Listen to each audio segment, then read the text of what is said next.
Right, it's how to fold a t-shirt for travel. You want to pack it in a suitcase. First of all, you want to get a bit of a cuff on the bottom here, like so. Then fold in the sleeve on either side, like so. And take one side of the shirt, bring it over so that the far side of the collar, and get the other side, take it over to that side so it's lined up, nice and easy.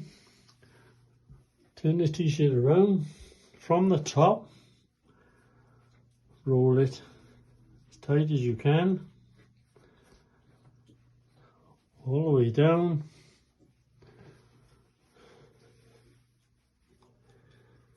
till you get right to the end.